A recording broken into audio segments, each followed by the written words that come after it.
First Corinthians chapter 14, verse 8. For to jump and give in a certain sound, who shall prepare himself to battle.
I'm almost done this book.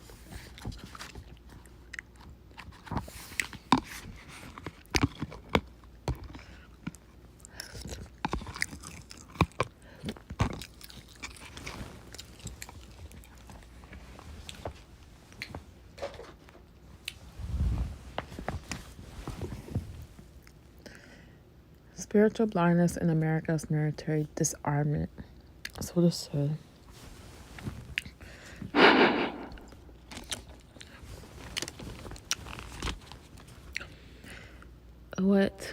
What tumultuous event or series of events could bring upon a nation of free people such blindness or comprehension that they passively allow their vital military defenses to be unlaterally disarmed in a world of increasingly formidable enemies. This chapter examines that question. America has long engaged in the policy of military disarmament. In fact, America's lack of military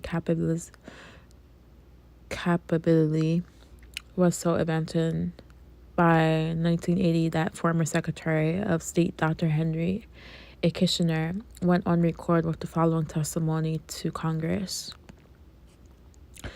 We have placed ourselves at a significant disadvantage. Military is the consequence of unilateral decisions attended over a decade and a half of a strategic doctrine adopted in the 60s and of the choices of the present administration.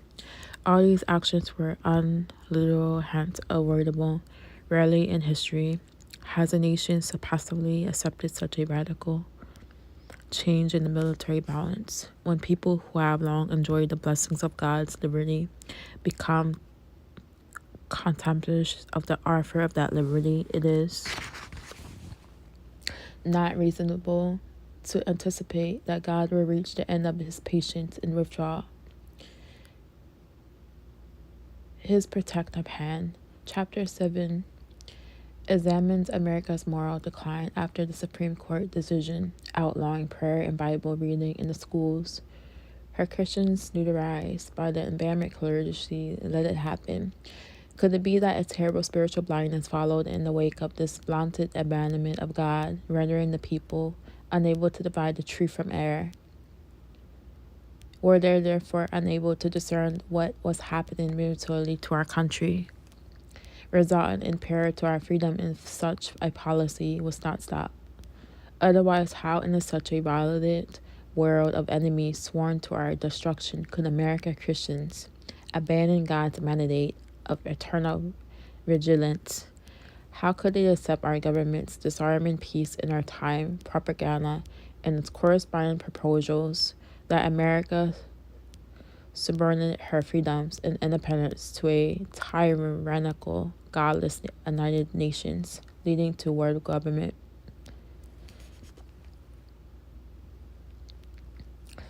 Throughout history, tyrants such as Hitler, Mao Zedong, Stalin, Lenin, and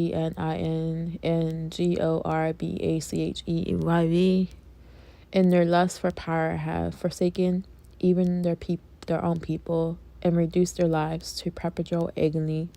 In our country alone, the mercilessness of unbridled falling man to the fellow man has exceeded anything known in the long, crude, bloody history of godless tyrannies.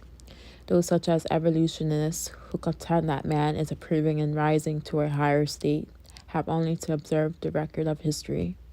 Why, in the view of this record of man's propensity toward power and crudity, would our free nation consider lowering its guard as it has done against the injunctions of God in the Bible, in entering instead into treaties in which it staked its vital security on the hope for good faith of such godless tyrants? Why would the clergy tolerate it? Why would they not sound the alarm, the trumpet loudly and clearly to the people instead of leading them in the illusion of peace to a most precarious fate?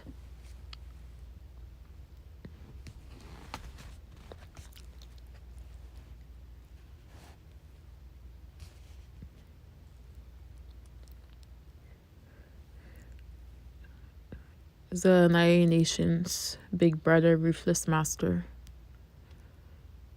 As America turns her back on God, she is being ushered into a predictable fate under the godless UN New World Order. A daily global world citizenship outlook is gaining much favor, especially among our young people. It is well expressed by George Kennan, a steady patriot of the world alone, the friend of every country but his own.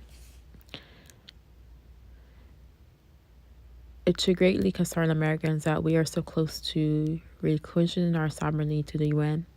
We are accustomed to a political system that has a solid basis for liberty.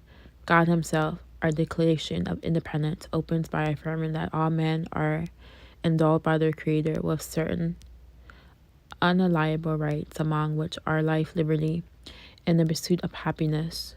The governments designed by God and given to us by our founding fathers is the people's servant, not their master, and the people are given authority over it. In contrast, the UN does not even acknowledge God's existence in the Charter's Declaration of Human Rights. Any human rights to be preserved are those civil rights, the rights authorized and granted by the UN, not by God. Reason says that if a government can't grant rights, it can also withdraw them. The United Nations is accountable only to itself, not to the people of the world. Rights granted to men by other men should remind us of Proverbs chapter 14, verse 12. There is a way that seems right to a man, but its end is the way of death. If the UN has no higher authority than itself, it can freely operate according to the crudity of falling human nature and man's rational. Placing the UN in the position of power could spell the end of America's sovereignty and freedom as we know it. Of course, a powerful UN world military force theologically would be used to enforce peace in the world. But that same military force could bring down terror on a disarmed, helpless America. The UN Declaration leads to slavery, and the American Declaration leads to freedom. That difference must be urgently impressed upon our citizens. The dreamers who envisioned world peace as a meaning only freedom from conflict must face reality, or the horrors described below will become the reality in both their own and their childless lives.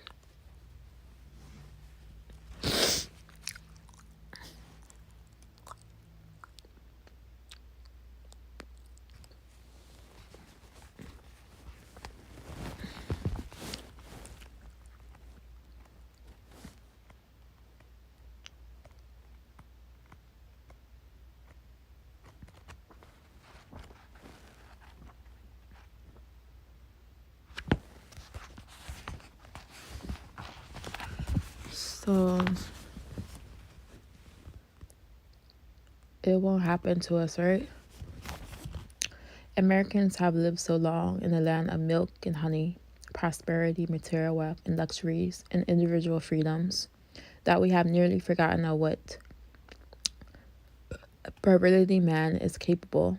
But the UN peacekeeper record of brutality to date speaks for itself. An example is the UN record of murder, mayhem, rape, and pillaging. The Katanga province of the Congo in 1960 was to top an all-powerful UN from inflicting the same upon America.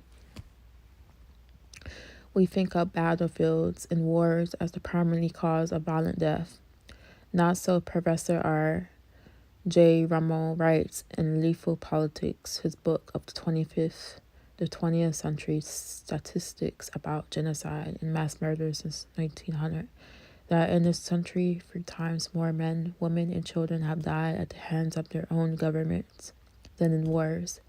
Millions have died by torture, beating, starvation, genocide, and execution in the most merciless ways. In the southern Russia alone, over 60 million experienced such deaths since the 1917 revolution. One Russian, when asked how it could have happened, said simply, "We turn our back on God." According to the Rummel statistics, roughly 3 times more people have been put to death in purges, reigns of terror, and outright genocide than actual war. Rummel says this. I surveyed the intent of genocide and mass killing by governments since 1900. The results were shocking according to these first figures. In the panic of war and other kinds of conflict, governments probably had murdered 400,000 people.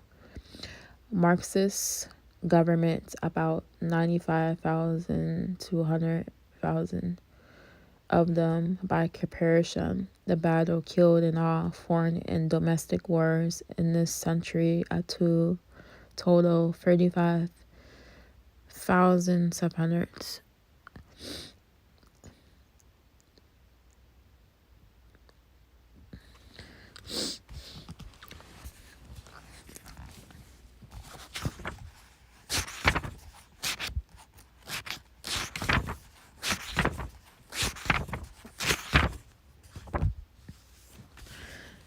Women, children, infants, elderly people all were treated the same, and they died during mass deportations to slave labor camps, often freezing in cattle cars.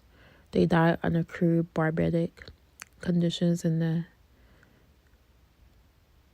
concentration camps, and millions of Europeans died of famine and mass executions at the hands of NIKITA. Hold on, I'll turn this on.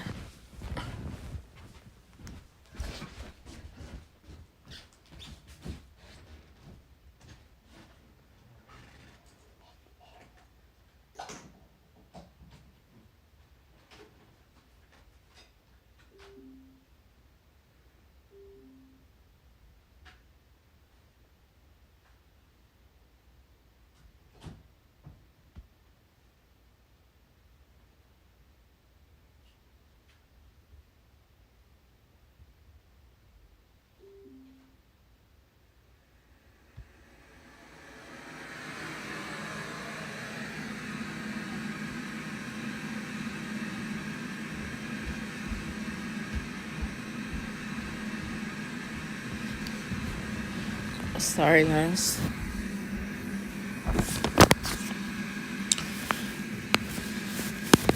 They died during the mass deportations to slave labor camps, often freezing in cattle cars. They died under cruel barbaric conditions in concentration camps. Millions of Europeans died of famine and mass executions at the hand of Nikita Khrushchev. When Stalin was his master, millions perished from beatings, torture, and by every manner of bestial process under Stalin between 1936 and 1938. During the Great Terror period in Cambodia, half the population was destroyed in Marxist Pol Pot's ethnic cleansing. Ramo asserts that Mayo Tse-Tung in China brought over 20 million deaths. Christians and clergy were among those hunted down and murdered in the most heinous ways. Germany's Hitler vowed to destroy every Jew in Europe and reportedly murdered 6 million of them before his blood purges, tortures, chambers, and gas chambers were stopped by the Allied forces. According to Ramon's figures, the total number of citizens murdered by their own government is more than 4 times the battle. Dead, 15,000 for all nations in the Second World War. Indeed, it exceeds the total deaths, 35,000, from all the centuries in the national civil guerrilla and liberation wars, including Russia's civil war itself. If we were to go back in history and come forward through the Dark Ages when people were totally ignorant of the Bible and there was no advancement in science, culture, literature, etc., and through the Inquisition and terribly despots, we would conclude that we in America have been blessed with our freedoms beyond any possible description. But will those blessings continue if we do not help ourselves?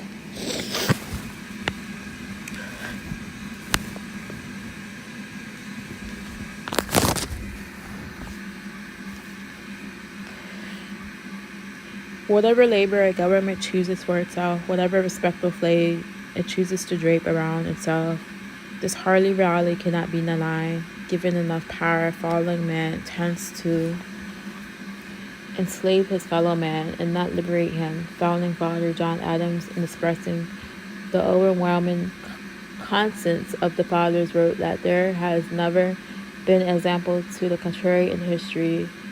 Adams entertained no illusions.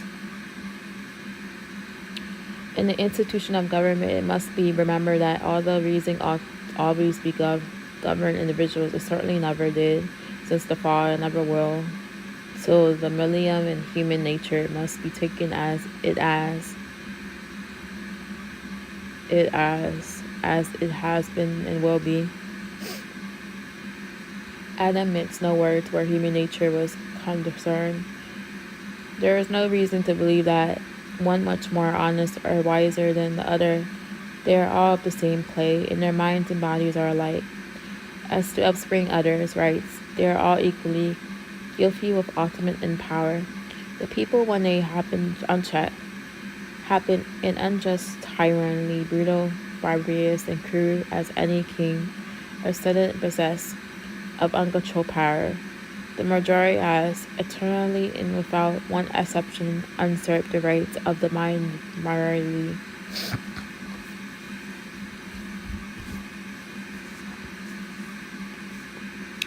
What is the God-ordained relationship between individual freedom, national government, and national boundaries?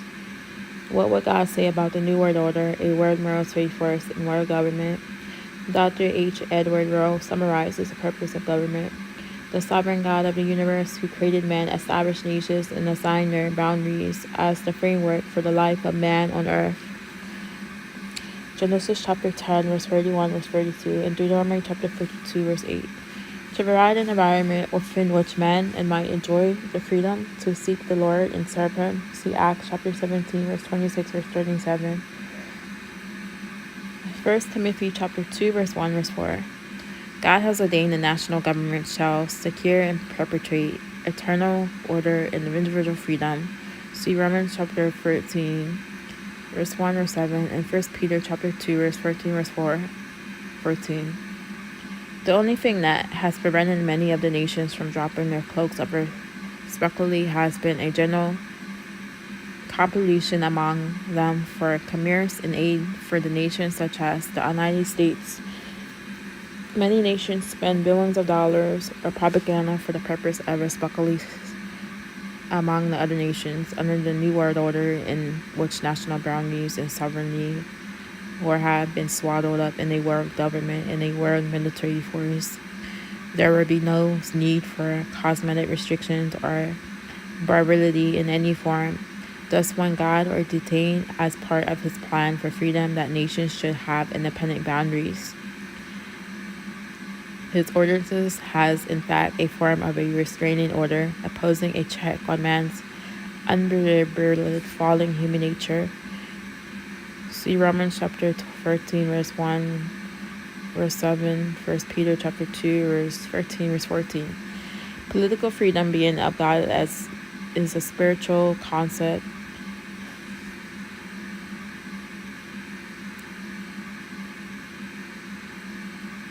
In fact, the very mission of Christ was that of freedom, both spiritual and political.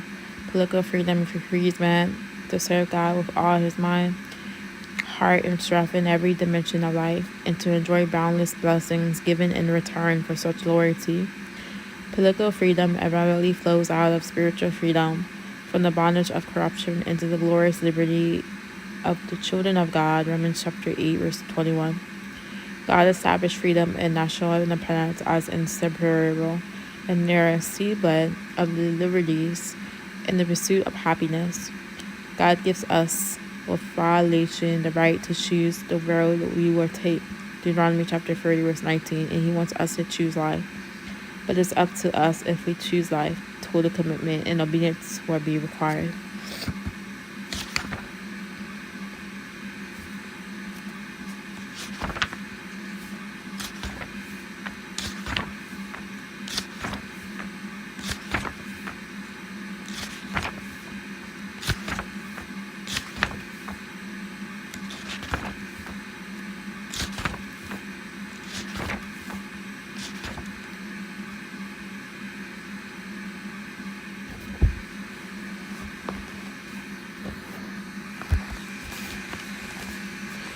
The figures in Chapter 7 concern the sudden stimulus and across-the-board disruption of stable social life in America, which followed the Supreme Court's outlawing of prayer and Bible reading in our public schools. However, there is another consideration: the impact upon America's military defenses. What was it considered that an official program for the military disarmament of the United States and her citizens was launched almost seamlessly within the 1962 Supreme Court decision. Again, we experienced no response from the clergy and near silence from the American people. Here's what happened.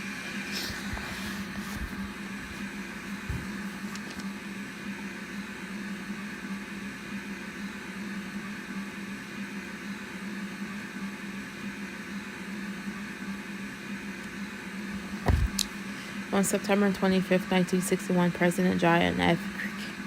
Kennedy presented to the United States General Assembly a disarmament proposal entitled Freedom from War, the United States Program for General and Complete Disarmament in a Peaceful World, known as Department of State Publication 7277. This document states the overall goal of the United States is a world which has achieved general and complete disarmament under effective international control, in a world which adjustment to change takes place in accordance with the principles of the United Nations. President Kennedy proposed to disarm the United States of her military defenses and fighting ability in her citizens personally in 3 phases. In the end of America would be defenseless and non-existent as a free sovereign nation, and she would be under the military and political dominance of the godless nations. At the time of President Kennedy's speech, the USSR occupied one of the 5 permanent seats on the United Nations Security Council. That, in fact, in itself made a fierce and mockery of any notion that the United Nations has committed to world peace by Western definition of the term. Why? Because according to their own statements confirmed by their record that the USSR and Communist China wanted power, not peace. What's more, since the UN's founding in 1946, it has had undersecretaries for political and security council affairs, and all have been communists. Today, this office still controls all military functions of the UN's peace forces. President Kennedy's 1961 disarmament proposal took root in April of 1962. He submitted another proposal to an 18-nation disarmament committee. It was entitled The Blueprint for the Peace Race, outline of basic provisions of a treaty on a complete disarmament in a peaceful world. This new plan was simply a more detailed description of the proposals originally set forth in the Department of State Publication 7277.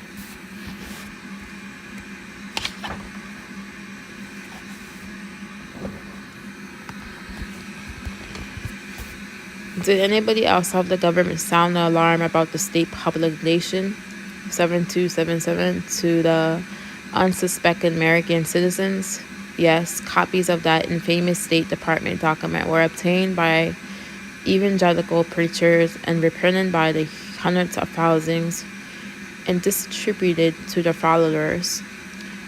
These fearless clergymen made radio broadcasts nationwide and exhausted every avenue for the exposure of their probable consequence to America's freedoms.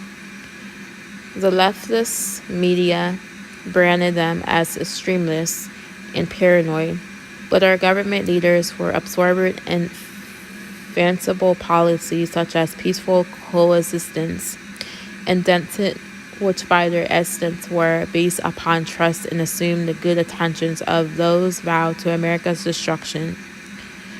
Observed in the 9th Department of Defense chart, figure 8, the unprecedented Soviet military production during the BREZHNEH decenniary, and compare it to the United States under several presidents. Figure 8 compares the U.S. and the USSR new weapons production for the period of 1960 to 1982. Note that the production nearly ceased in the U.S. after 1962 and prior to the Reagan administration, but the USSR accelerated a massive buildup which it accomplished under the USSR pact known as the Entente. In addition to all but ceasing production, beginning in 1961, the U.S. phased out 1,000 B-47 bombers. In 1970, our B-58 strategic bombers were deactivated.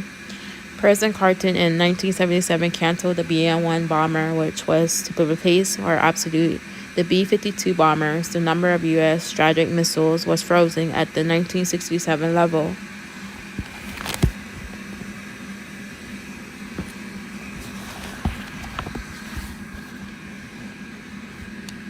Scale on the bottom, the U.S. portion of Figure 8, it appears that shortly after 1962, in the wake of the Supreme Court decision, a near freeze on the U.S. moderation in new weapons production went into effect. Evidently, the new weapons already planned a budget and were completed, but the U.S. production fell to zero during the latter part of the Nixon administration. 69 to 74, and stayed at zero during the Ford administration. 74 was 77, and the Carter administration is 77 was 81. The American people were sold on the gold intentions of the Soviets. Peace, friendship, and trust accumulated in a new detente relationship. In 1972, the United States entered into a ballistic missile (ABM) treaty with the USSR, in which both parties agreed not to test, construct, or operate an anti-missile defense system. America held rigidly to the treaty. The USSR broke it and proceeded to develop highly sophisticated first-strike missile and defense systems. In 1973, Soviet Premier Brezhnev made the USSR attentions clear. By 1985, we will be able to attend our will wherever we wish. Can America's unilateral military disarmament be blamed on any one administration? It appears that weapon systems are already in the pipeline. In 1962, when God has shown the door in our public schools were completed by then, a power far greater than a political one seems to have taken control.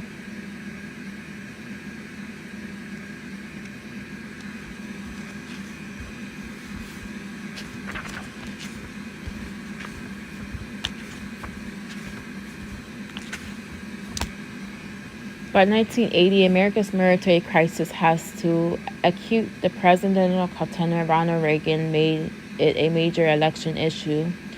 On May 29, 1980, all the members of the Joint Chiefs of Staff and General David Jones, chairman, went together as a body to testify to Congress House Armed Services Committee that the administration's budget was not adequate to meet our defense needs. Chairman of the investigation subcommittee, Sam Strachan, said this was the first time in history that the Joint Chiefs had testified as a body in opposition to an administration position. In March 1989, President Reagan announced a 5-year budget for a crash defense buildup.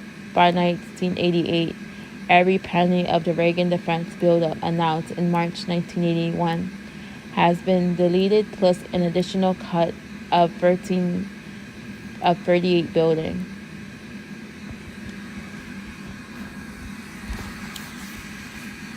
Former head of the Defense Intelligence Agency, DA, the late General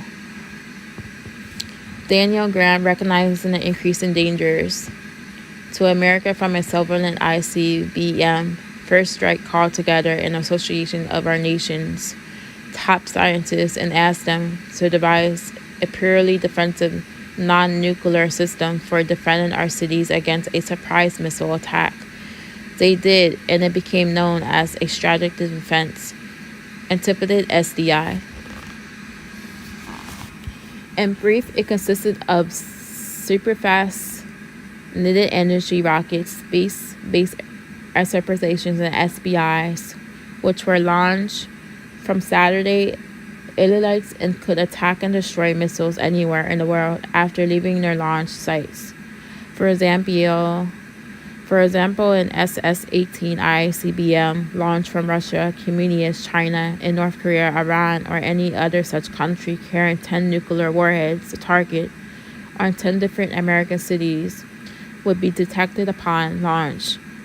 Its trajectory would be calculated, and an SBI rocket would be fired from a satellite to intercept and destroy it as it entered its boost stage or any other stages.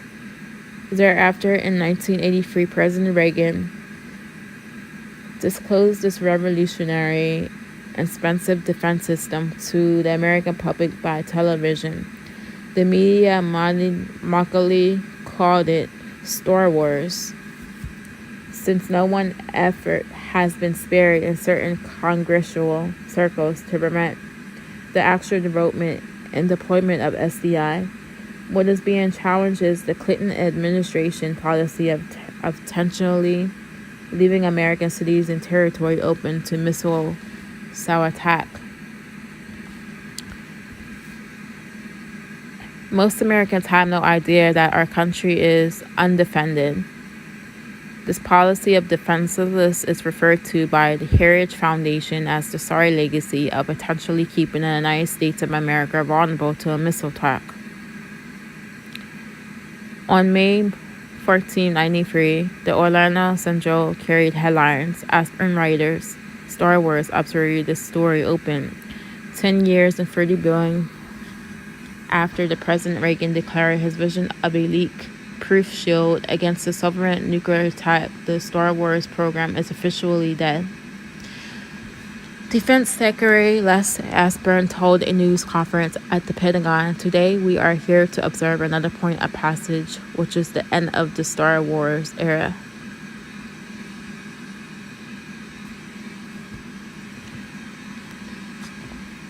It is so hard to believe that America has no defense against attacking ballistic missiles, which may carry nuclear, chemical, or biological warheads, that it is appropriate to quote the highest source. Then Secretary of Defense William Perry, Secretary Perry testified in early March 1996 before a Congressional Committee on Ballistic Missile Defenses, BMD. "We have no capability to shoot down any ballistic missiles fired at the United States. It is inconceivable that the American people, particularly America's Christians, would have tolerated such a policy, as President Kennedy planned disarmament of America unless they were themselves suffering from spiritual blindness or a nearly total abolition of their sacred duties as citizens to monitor all political affairs. Was it and is it a blindness induced by God upon a nation that has turned its back on him? How did this disbandment of our defense happen step by step without protest, except from an ignored remnant of alarmed patriots? Perhaps the next section, Soviet Smoke and America's Military Crisis, will help you understand."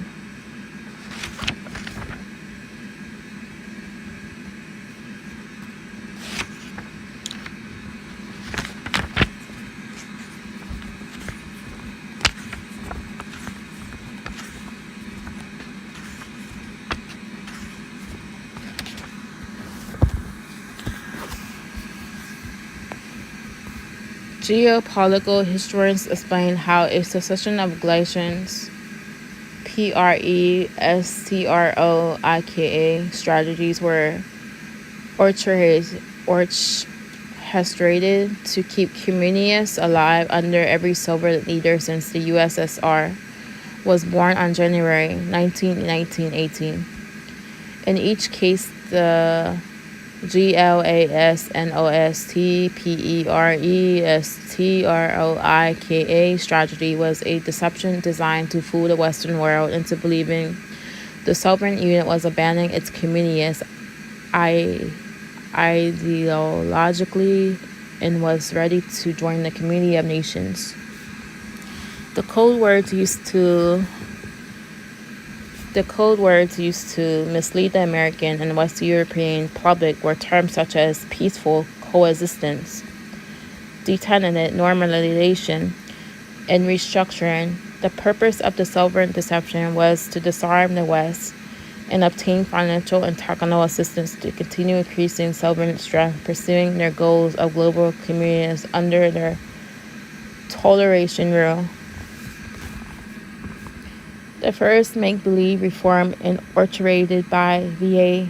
Lenin, his new communist paradise, had so strangled industry, the economy, that USSR was effectively bankrupt a short 4 years after its founding.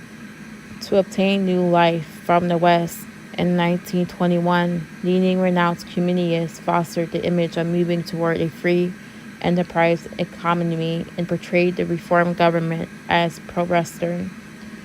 The deception was named the New Economic Policy, or NEP. Gleeful Western businessman rushed in with millions in economic and technical assistance. The party was short-lived. In less than 5 years, the USSR had consolidated its power. The Red Army was military armed and people properly enslaved. The NEP was suddenly terminated and the Iron Curtain came crashing down. The horrors enumerated in Professor Ramon's book were then systematically unleashed on the Russian people. In the 1930s, Stalin repeated the scarlet. The West again opened its arms, ignored all the evidence on the inherent evils of the communists in the sovereign region, and sent massive aid that was again used to expand the Soviet military capabilities and keep the population in change.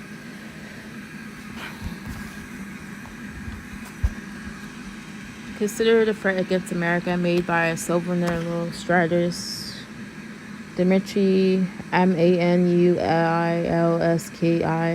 at the Lenin School of Political Warfare in 1930s. It was never been retracted by any sovereign Russian administration, including Yeltsin's. In fact, most historical and capillary events indicate that it was likely been central to the military and strategic policies which have placed America in perilous danger today. The sovereign Russian overall strategy has been and continues to be peace, peace, peace. When there is no peace, Manilski states war to the hilt between communists and capitalism is inevitable. Today, of course, we are not strong enough to attack. Our time will come to when we shall need the element of surprise.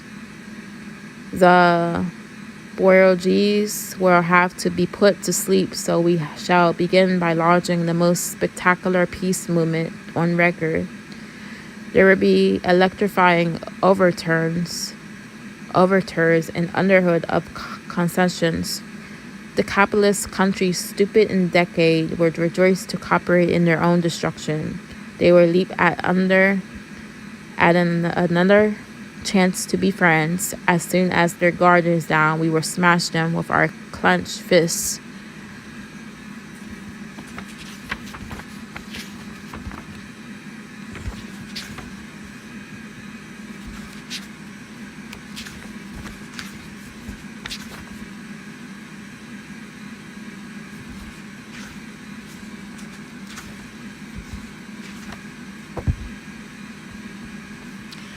Is there a significant biblical warning about the potential for such sudden riding violence in an atmosphere of proclaimed peace? For when they shift like peace and safety, then sudden destruction comes upon them. In First Colossians chapter 5, verse 3. Following a World War II, KHRUSCHEV repeated the deception, which this time was called peaceful coexistence. Its attempt was anything but peaceful, as the sovereign unit embarked on a massive effort to build a first strike nuclear capability and increase its strange hold over Eastern Europe. As the lieutenant as olive branch to the west, it secretly redoubled its efforts to subvert free men and representative governments everywhere. 1967, we introduced detective and used arms control as the carrot to entice the West into curbing its military to show good faith. Meanwhile, the USSR unleashed another. Stop talking about wars.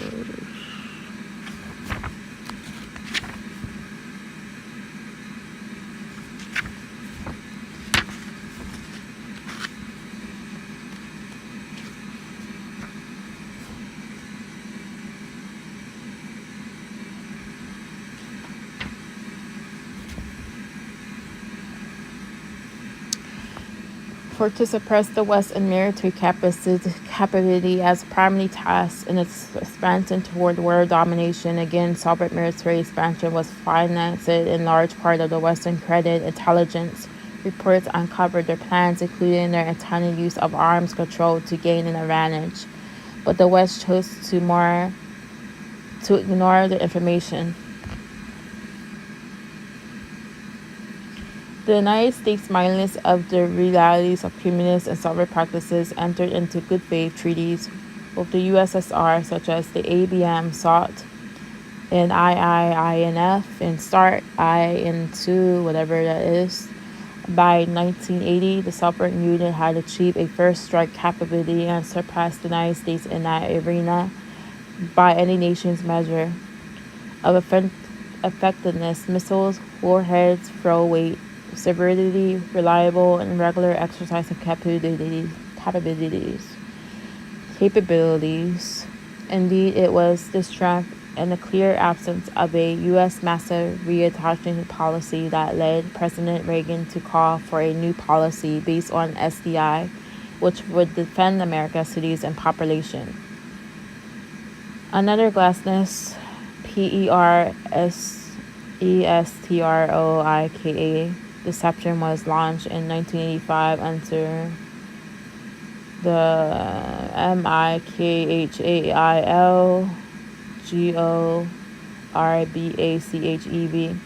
As before, his objectives were to undermine U.S. military programs, especially the SDI. He went all out to show how the sovereigns were Western and other in order to encourage the United States to support the reasonable sovereign leaders with economic and technical assistance. However, in typical sovereign fashion, while mouthing words of peace and restructuring to the West, he lectured his sovereign colleagues that they would never forsake their communist goals or stray from the path set by him. The sovereign leader, MIKHAIL, proclaimed in a speech to Pablo November 1987, "Gentlemen, comrades, do not be concerned about all you hear about Glasnost and whatever that is, PERESTROIKA, and democracy. In the coming years, these are primarily for outward consumption. Our purpose is to disarm the Americans and let them fall asleep. We want to accomplish three things. One, we want the Americans to withdraw confidential forces from Europe. Two, we want them to withdraw nuclear forces from Europe. Three, we want the Americans to stop proceeding with a strategic defense attack them."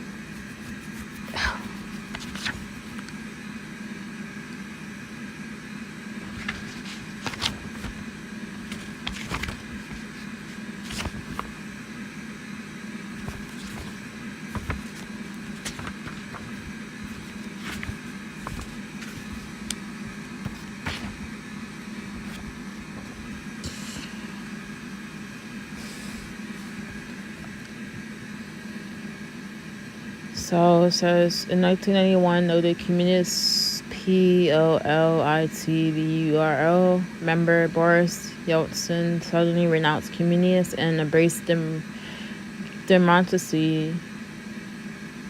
I don't know if I said that right. DEMOCRACY.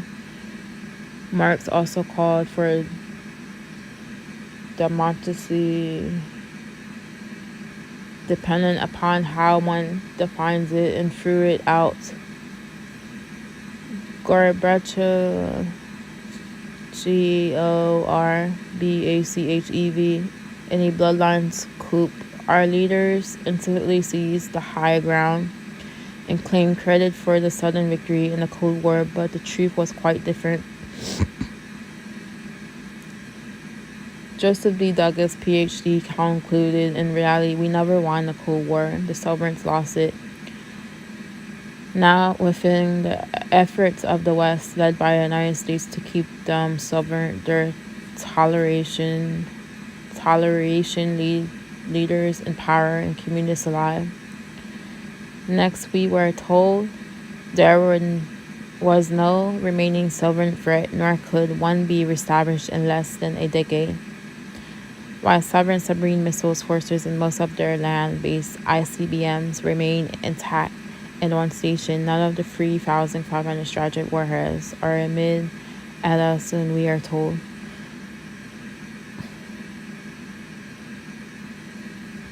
That something was amiss should have been evident at least by September 14, 1993, when a Washington Times headline read, "Russian nuclear exercises include mock hit on the U.S."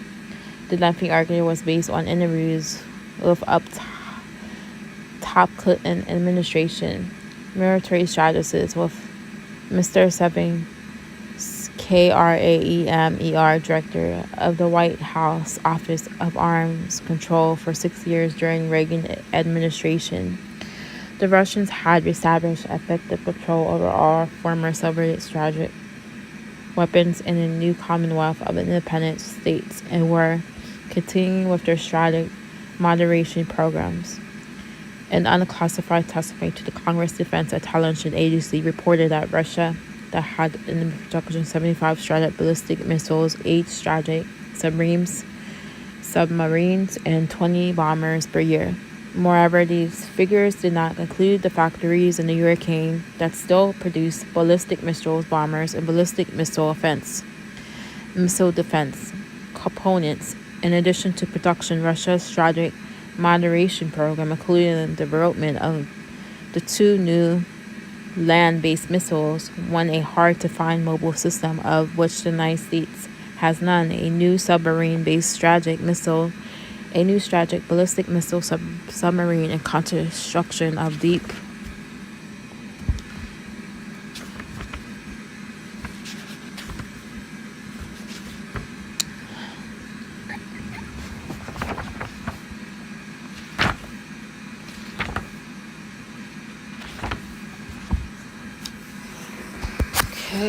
the ground war fighting bunkers while proclaiming need of economic support. Russia evidently had advocates resources to continue adding to its strategic nuclear arsenal. The American strategies concluded that in view of overwhelming evidence that Russian military still is making preparations to fight a nuclear war with the United States, the Clinton administration closed its eyes and ears and placed increased pressure on the Congress to alliterate the U.S. intellectual disarmament, Dr. Douglas states.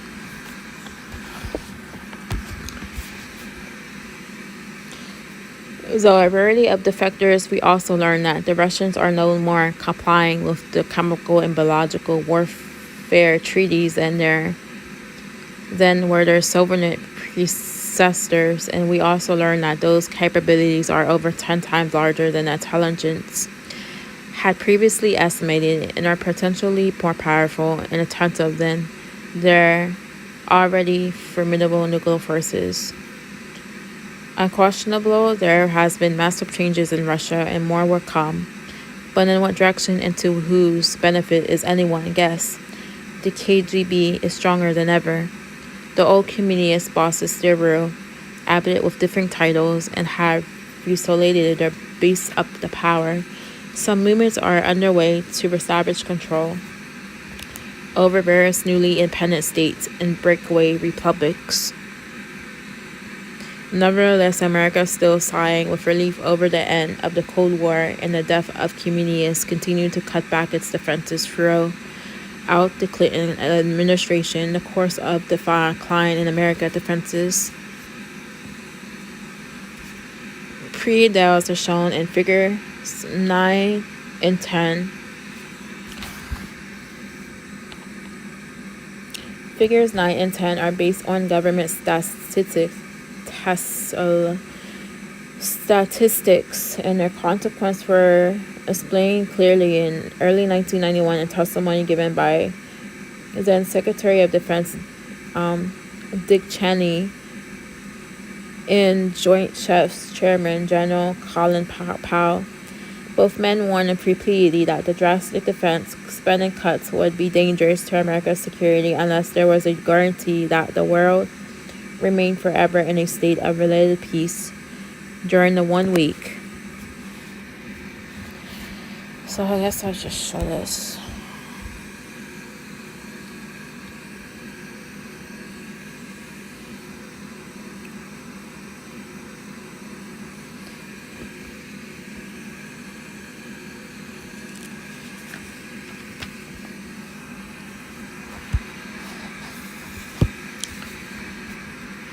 September of 1991, Secretary Cheney appeared no fewer than 5 morning television shows to denounce U.S. efforts to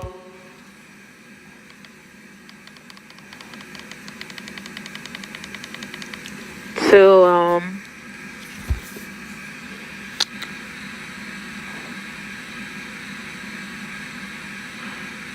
September of 1991, Secretary Cheney appeared on no fewer than 5 morning television shows to announce U.S.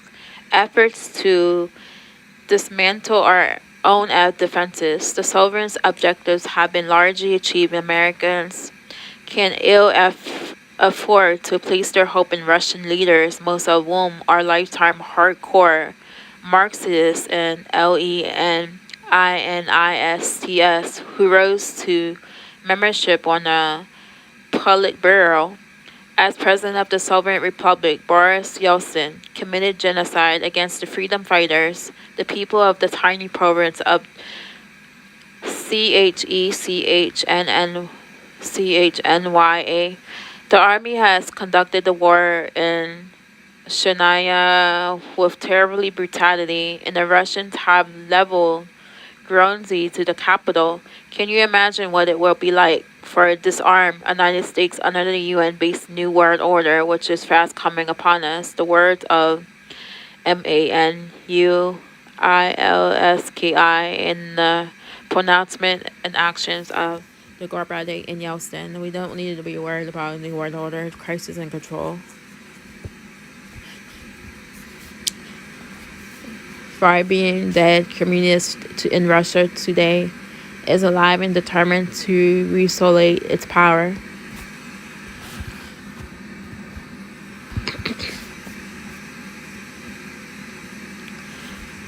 Update on Russia-China military buildup. The section of the book is being updated mainly to the end of the Clinton-Gore administration party into that of George W. Bush. The update is so alarming and laughing that it would not be appropriate for this book. The bottom line is that this military update reveals that Russia, under Boris Yeltsin and then Vladimir Putin, far from being broke and impoverished as a result of the collapse of communism at the end of the Cold War, has engaged in an unprecedented military buildup. They have built Super Akula class bigger than Typhoon submarines, warplanes, missiles, state-of-the-art weapons systems, and have added massive facilities for their production of chemical and biological warfare agents. Behind the scenes, China, in cooperation with Russia, has also engaged in a massive expansion of its war-making capability. The record shows that China possesses a large number of intercontinental ballistic missiles, each possessing nuclear warheads, which dwarf those detonated over Hiroshima, and that these are targeted on American cities. How serious a threat to America is China? Secretary of Defense Donald Rumsfeld urged that Bush administrations to consider China to be America's #1 enemy. Is China still on a war footing? As of this update, a late 2003 headline reads, Pentagon says China is refitting missiles to his OKINAWA, where America has 25,000 troops. It also notes that China's new intercontinental missile program. The record shows that part of the Clinton-George administration military legacy to America was the official policy of no defense against intercontinental attacking missiles. That is, at every turn, they block development of strategies defense. Interactive SDI system designed to intercept and destroying incoming missiles. During the Clinton-Gore years, a number of highly concerned and critical patriots who were in positions to know the conditions of American disarmament, increasingly military vulnerability, came forth and did everything possible to alert the American public about our disastrous military defense policies. The following was reported by the Newsmax.com. Christopher Ruddy, Clinton Sauer of America. Clinton has released classified missiles technology to China after receiving political contributions from the Communist Chinese. The Chinese, He has allowed China to take control of port cities. On both ends of the strategy, vital Panama Canal, and Clinton has allowed the Russians and Chinese access to sensitive missiles bases, command centers, and shipyards.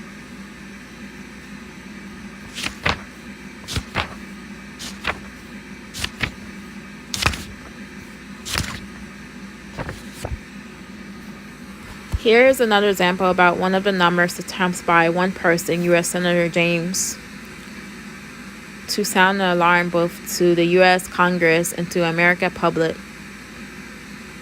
This was not kept secret from the American people in some closed session, but rather was widely announced through leading internet news, service newspapers, and private defense organizations. There were many other similar releases listed in our white paper together with sources for your direct verification. Senator Inhofe had his speech entered into the Congress records, so there could be no doubt as to its authenticity. In early 1999, in fluffy detailed speech, the senator outlined the case for high treason against President Clinton. Inhofe opened his speech to Senate.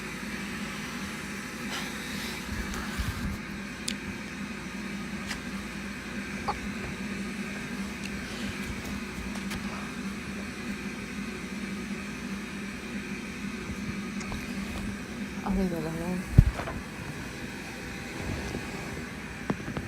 Ouch.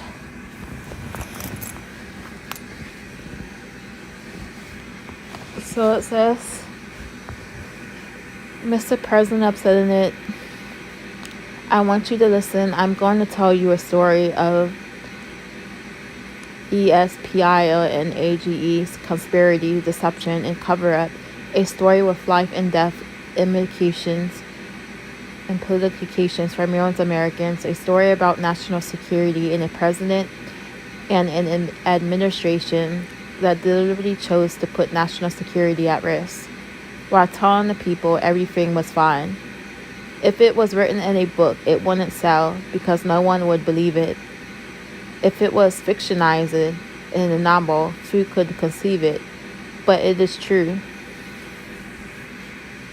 Senator Inhofe continued, President Clinton single-handedly stopped the deployment of a national missile defense system, exposing every American's life to a missile attack, leaving America with no defense whatsoever against an intercontinental ballistic missile. What was the reaction by the Congress to the above horrifying alarm by one of their own senators? A few outcries, which soon died out. What about the American people? What was their reaction? Can the liberal media once again be blamed? No. The internet news services alone reach millions of citizens. The American people by intent chose to ignore the blitz of warning sent to them. The defense of America is the business of her citizens and of the church in our constitutional republics. The government is the servant of the citizens and is accountable to them, except in an outspoken remnant. The majority of her citizens who claim to be Christians retreated to prophesy in the scriptures and concluded that these must be the end of times and nothing can be done about it, so they ignored the problem. This abandonment of their God-mandated duty by both the church and America's citizens is more than shocking and appalling. Why have they refused to defend themselves and their children against adversaries who are up to their elbows in the blood of their fellow countrymen, enemy nations which have never wavered from their stated objectives to destroy America? Are the parents and grandparents of God's sacred trust, their children in denial? This author has read outstanding editorials about our defense crisis, even published in major national newspapers. Also, the privately funded American Security Council purchased full-page advertisements detailing the dangers. Apparently, they didn't even arouse curiosity. Perhaps the dead response from the Congress and the American people is because they participated directly or by default in the moral collapse of America's God-given standards of freedom, and a fed-up God has rendered them spiritually blind to their own pen and destruction.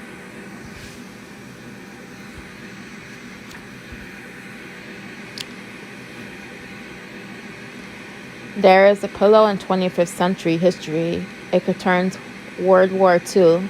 Winston Churchill spared no effort in warning the British people about the rising tide of the Nazi evil. He has snubbed and the peace-loving blind Neville Chamberlain spun his peace fantasy to the wishful thinking British people, and they bought it. Mournfully, historians later lamented. How did these things, the wars, horrific devastation, happen? Churchill said that no war has ever more preventable, and that German remnant could have been prevented without the loss of a single life. The midst of the wicked, he said, has been forced by the wickedness, the weakness of the virtuous. By virtuous did he mean the pious, peace-loving, unloved Christians. There is an expression by one of the few contemporary evangelical preachers who through his national radio broadcast won for years. Those who will not use their freedom to defend their freedom do not deserve their freedom. Freedom is everybody's business, and your business, and my business, the church business. If there is still time to turn America's tide, it's not likely that simply praying to God will produce the necessary result. In fact, there is nothing in America's heritage which would justify simply praying, wringing our hands, and acknowledging that our milled action mandate and Creator is in control, and that the result is up to Him.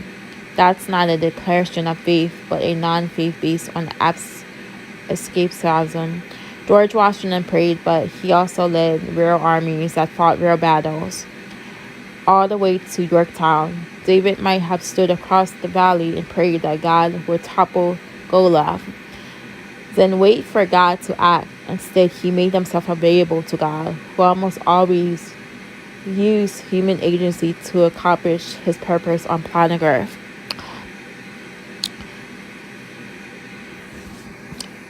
We've done away with that foolish president that we have now, Biden.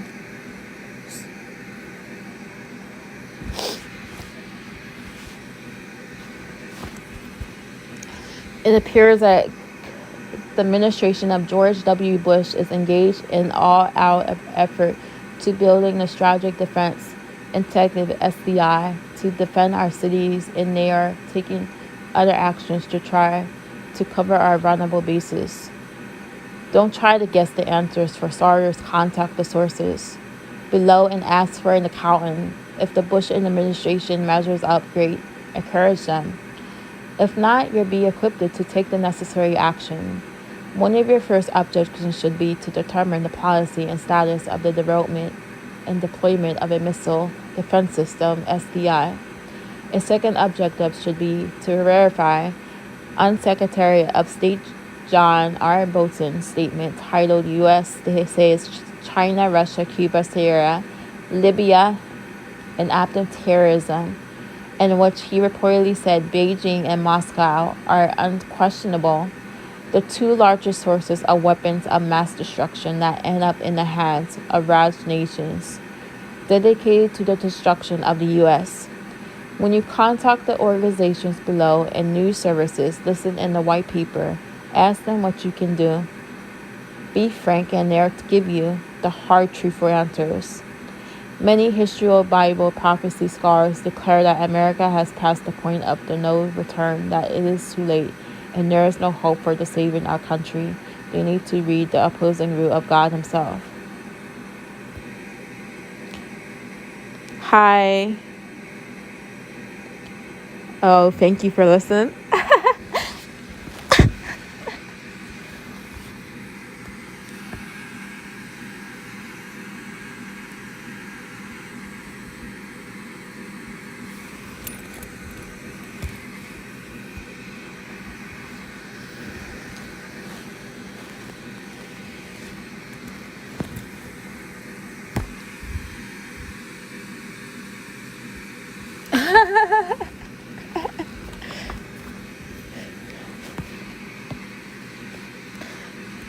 How do you make...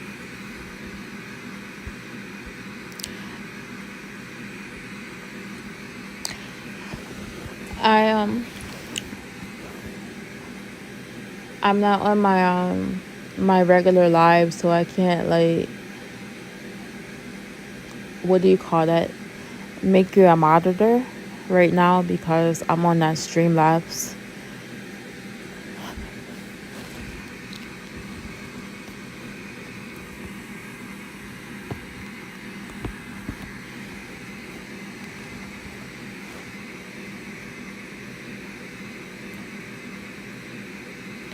So it says when you contact when you contact the organization below and you read it. So it says when Deuteronomy chapter 4 verse 30 verse 31. When thou art in tribulation and all these things are come upon thee, even in the later days, if thou turn to the Lord thy God and shalt be obedient unto his voice. For the Lord thy God is a merciful God, he will not forsake thee, neither destroy thee.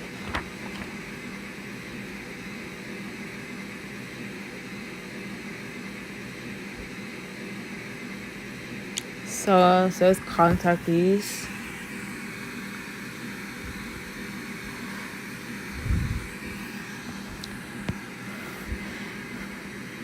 Islam and terrorism and America's freedom.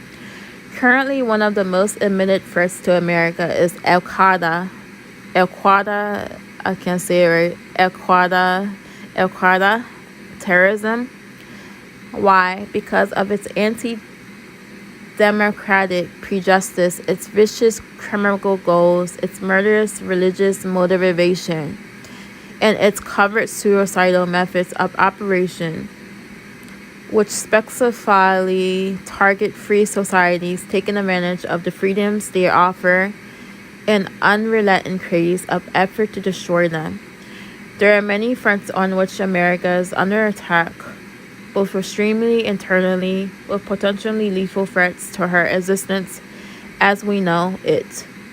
Newspapers, TV, and other media are full of almost daily headline stories about Al Qaeda. Am I saying it right? Al Qaeda? Al Qaeda and other terrorist attacks around the world.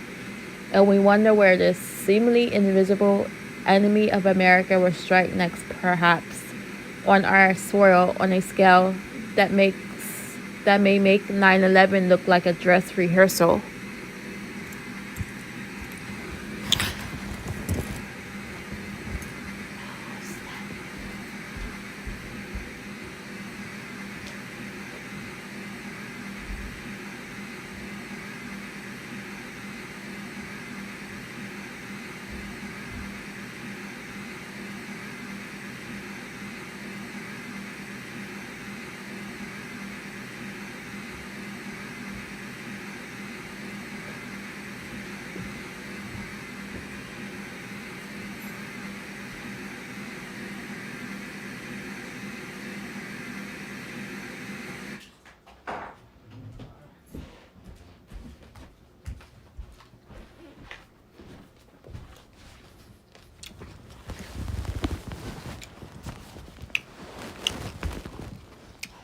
So, what is that?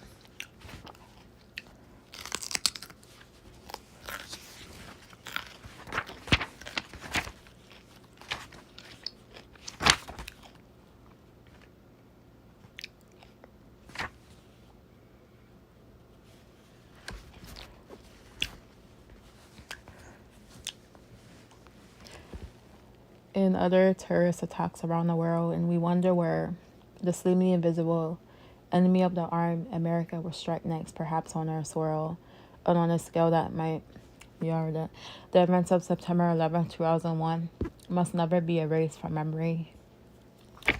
282 million Americans reeled in shock and disbelief in the horror of Commander passenger airplanes crashing in Pennsylvania and onto world famous landmarks in New York City and Washington, D.C., and we helplessly watch the spectacle of all the fire and smoke, falling rubble, and thus desperate people hanging out of windows in 80 stories high, and many jumping to their death rather than burning alive in the inferno in the sky.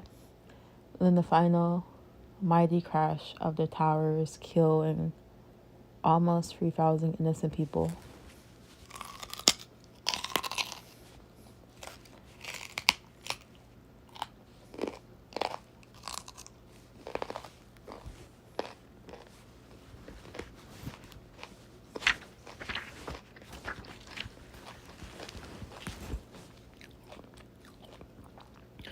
What force could have been the massacring of motivation behind this horrific, innocent, innocent immunity? There must be a recognized nation that 100% of the 19 terrorists were ideological offspring of extremely military majority set of the Islamic faith, Al-Qaeda,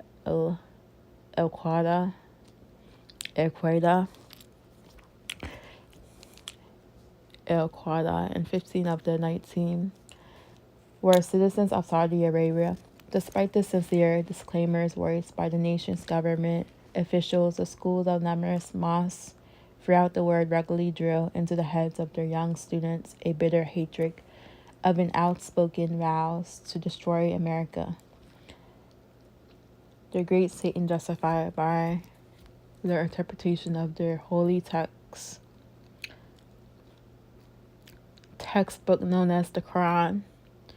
A writer in the August 2001 Prophetic Observer was shocked and assented by the suicide attacks on innocent civilians in supermarkets in the Middle East before 9/11 and reported the following.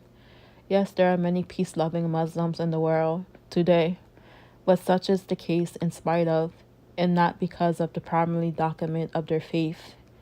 In the words of the Christian apologist Rabbi Zacharias, Zacharias, however one might wish to interpret it, this word and warfare are an intrinsic part of the Islamic faith. If our country survives another attack physically, or survive the consequent collapse of an economy which is teetering on the edge of recovery after plunge over several years, that has driven large and small business into bankruptcy and wiped out billions of saved dollars of millions of citizens. What about terrorist attacks in other countries in the marketplaces? Their nightclubs, their schools, on their transportation systems.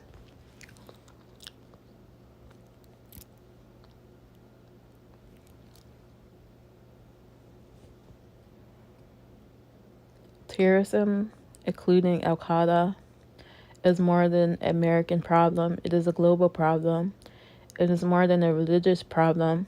It is in essence a vicious conspiracy, a type of crime syndicate in comparison with which all crime syndicates of the past appear as relatively harmless as a Boy Scout troop. We Americans must not hide our heads in the sand in the face of such a relentless, evil conspiracy to destroy all that we have built and hold dear. The fact that Islam is a religion and we oppose religious prejudice is no reason to ignore the threat to our security of this deadly sect headed by Osama bin Laden and his murderous, dedicated followers. Our enemy is not Islam as a religion with its 22 billion Muslims around the world, but rather it is a majority set that has built its case for terrorist pursuits and mass murder on certain proof texts drawn from the Quran.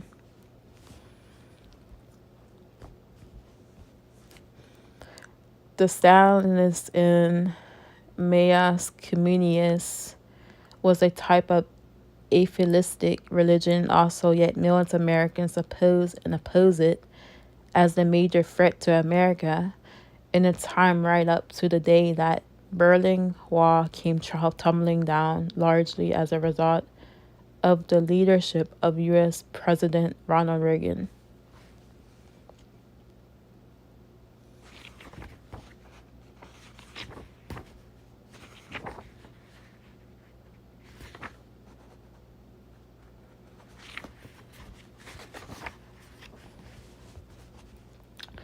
We could recite volumes about Islamic Muslim conquest over past centuries that would be interesting reading and perhaps would lead to an understanding of the mind and commitment of an Islamic terrorist.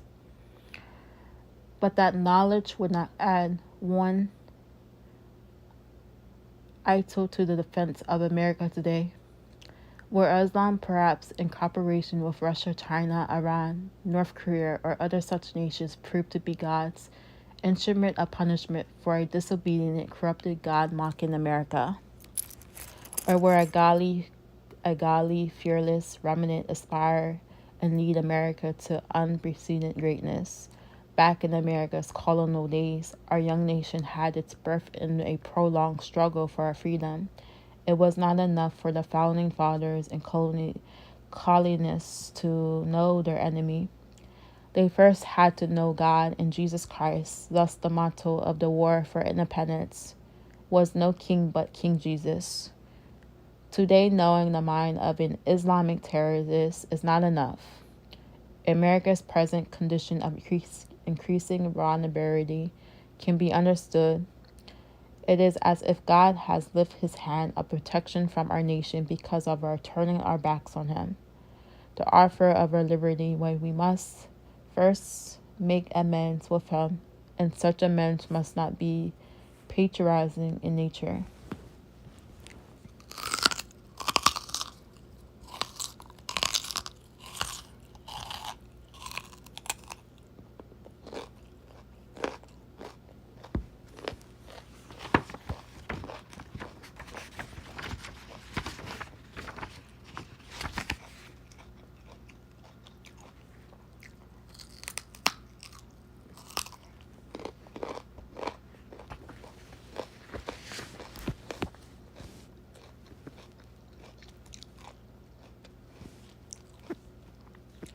A rival is not what we need because there's little definition left of the true militant Christian faith of the founding fathers to revive America's need.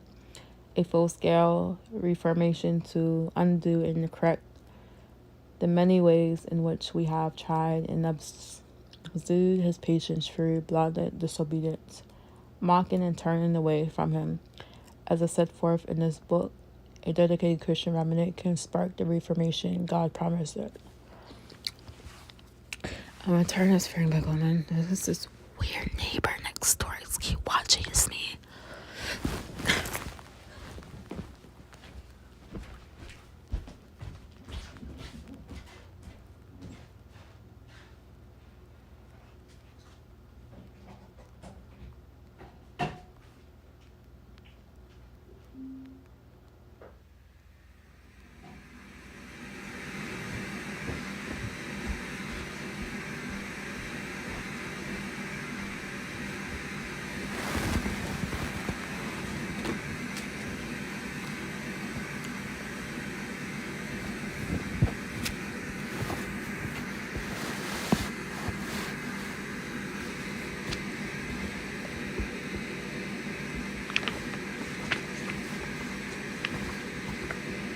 So it says,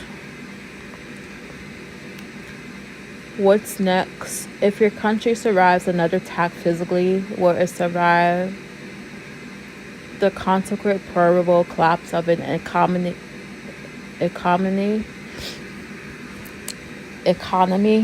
which is teetering on the edge of recovery after a plunge over several years that has driven large and small businesses into bankruptcy and wiped out billions of saved dollars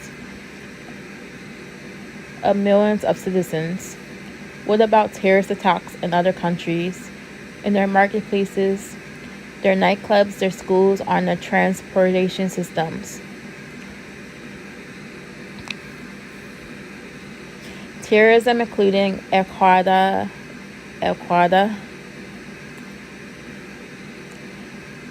El Curada, I don't know, so is more than an American problem. It is a global problem. It is more than a religious problem. It is, in a sense, a vicious conspiracy.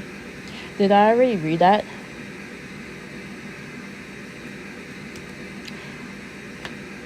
So it says 2 Chronicles chapter 7 verse 14. If my people which are called by my name shall humble themselves and pray and seek my face and turn from their wicked ways, and I will hear from heaven and will forgive their sin and will heal their land.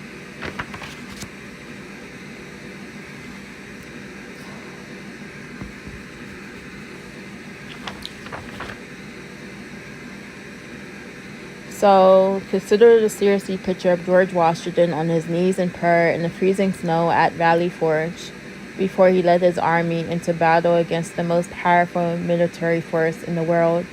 At that time, Great Britain's spirit, coupled to decisive action, is what is now required of our nation.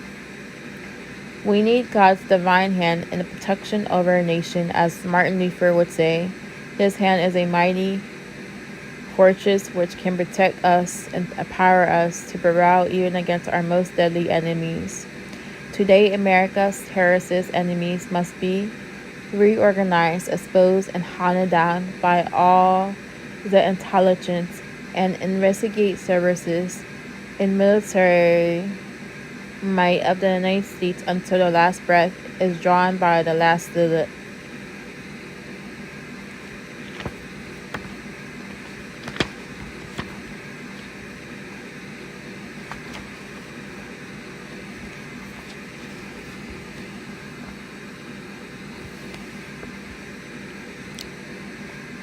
The communists really collapsed in the USSR, as we've been told since the end of the Cold War. Did Russia collapse in financial and military ruination, and is China mainly agrarian but no military threat to America? Consider two recent intelligence report headlines: Beware of the Bear. Is Russia rising from the ashes? In the Chinese Communist Global War pre-preparations. Now consider a third intelligence report headline: Jihad in America, nation under siege. The speculative question is, Russia, China supported Islamic terrorism in a tentative deflection of our attention away from those two sworn enemies of the United States. Today, historians and military experts are debating the answer. In fact, two author-rated new books were recently published: The China Threat, How the People's Republic Targets America by Bill Gertz, and Through the Eyes of the Enemy, Why Russia is More Dangerous Than Ever by Stanislav Lunar, which Russia is having war with the Uniking now.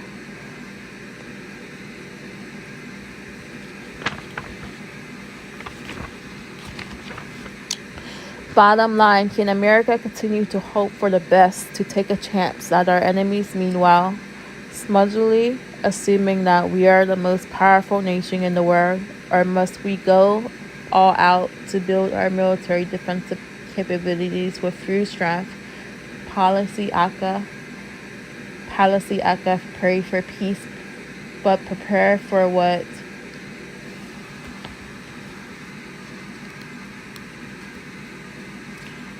Prepare for a war.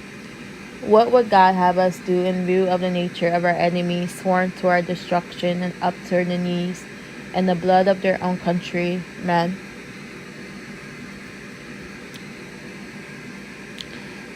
It has always been the objective of tyrants. You can look in the Bible in the Old Testament about when the Israelites went to war, when they rejected God, they're supposed to call to God for everything, or if they pray to God and ask Him everything, like, what should we do? It was always been the objective of tyrants to weaponize biblical ignorance of the masses of people, because a biblically illiterate populace is their most fearsome enemy. It has been said that whatever Jesus Christ has gone with his gospel of salvation and his light of truth and spiritual liberty, a great movement for political liberty, has inevitable followed in his wake. You shall know the truth, and the truth shall make you free. John chapter 8, verse 32.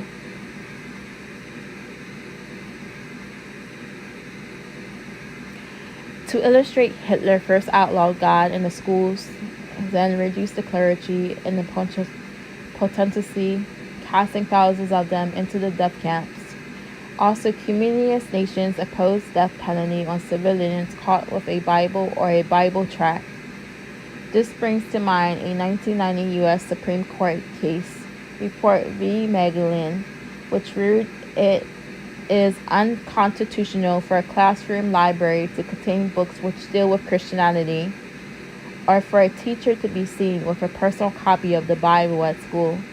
Do you see a parallel here? Many American organizations smuggled Bible tracts into the captive nations, and some were even delivered by helium-filled balloons driven by the winds. How could this have any effect at all on an evil government? Hold on.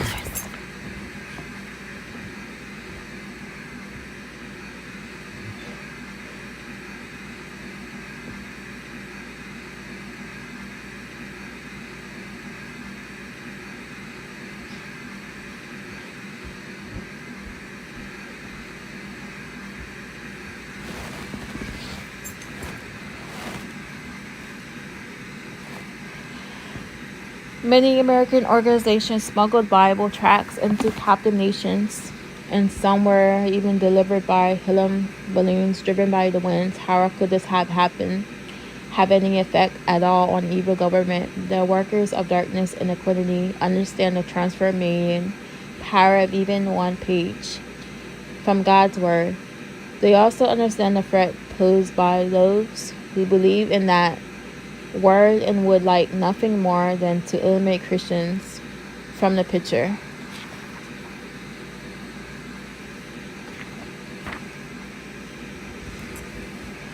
Why have so many American Christians been deaf to the warnings of our nation's patriots? What strange force has such a grip over their minds as to render them blind, return to live in non-controversial world of pretended peace when there is no peace? Who is at fault? It all started in America's pulpits, and this ignoring of the military defense is a deadly and galling consequence of abandonment theologically. The underestimate vulnerability of the American mind has resulted from the divergent dimension of the Christian faith. In the ways earlier described it, America's Christians today are in desperate need of spiritual discernment and vision. The abandoned theologians have convinced them that the United Nations, the New World Order, is the way to peace. Faith in many ethno goodness and sharp contracts is biblically declared. Following human nature is central to Marxist belief. A Marxist who, like Hitler, is first and foremost anti-God must believe that man is ultimately perfectible and can thus achieve a social utopia. The ultimate utopia for the Marxists requires a purging of all who stand in their way. If the United States were to surrender its sovereignty to the UN, who would stop the Marxists from achieving their grand aspirations for mankind, beginning with the elimination of American Christians? Both communist China and Russia occupy permanent seats on the UN Security Council. One great obstacle stands in the way of the final trumps of this global evil and the Christians of America. In all history, God alone has been able to turn back the advances of evil. No religion has been capable of freeing man and exalting the worth and dignity of an individual as has Christianity. There is only one answer. The hearts of the American people must be spiritually reborn, and the Word of God diligently searched by every able citizen, issue by issue, for his direction. Then, and only then, will America be able to save her torch of liberty from being extinguished, in the world from plunging with her into the being Into the darkness that awaits all of us, there can be no substitute for an urgent nationwide reformation to reclaim the mild Christian faith of the founding fathers. America's Christians have a choice. We can allow our country and our freedoms to descend into oblation by default, or we can choose to reject the deceptions of Satan and get back to the battlefronts as God commands us to do. The founding fathers warned us that even the best constitution cannot withstand the assault of tyranny if the hearts of the people have lost their biblical morality and virtue. Freedom being spiritual, its organ being in and flows out of the heart. The question, therefore, is not can America sink into a global tyranny? The question is, will her Christians let it happen?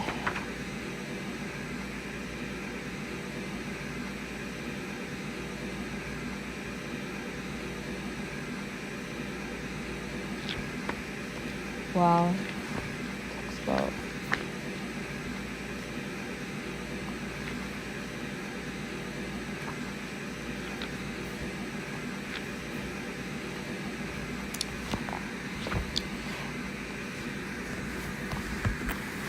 I think I'm gonna take a break reading that. I read a lot to the another chapter. So this is the next chapter.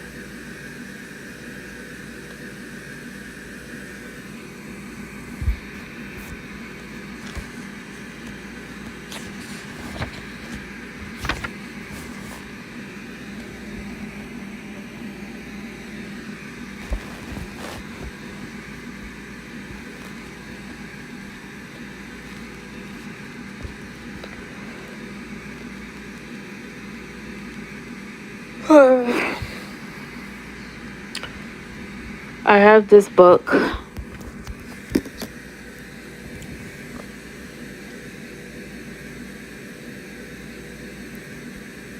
I did not read it yet.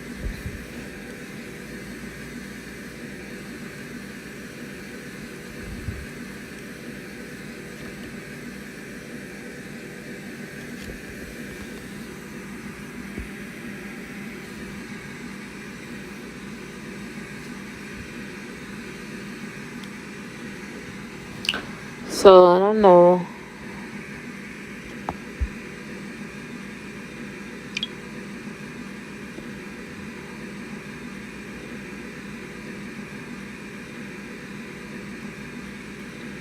I should make a phone call.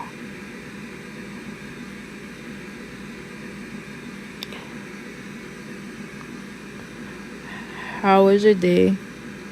If you're still there.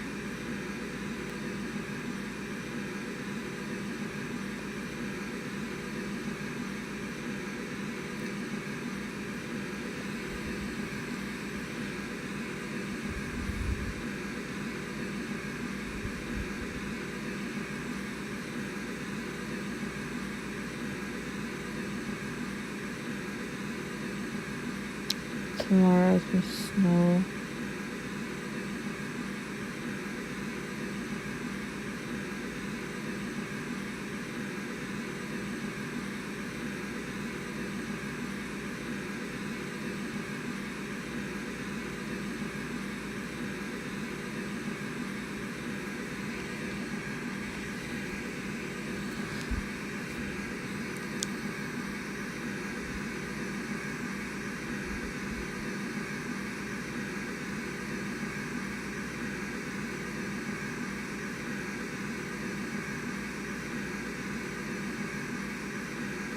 Hello? This is not.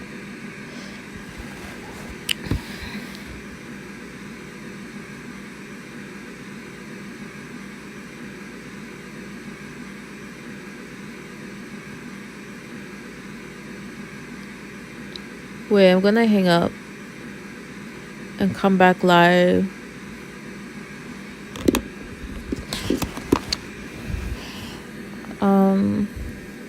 I'll do a prayer. Father God, protect me from my enemies, and thank you and everything. Thank you for everything, and thank you for Baron stopping by and give me wisdom and protect me from my enemies around me. As you know, my situation I'm going through, so please help me and keep me safe from predators.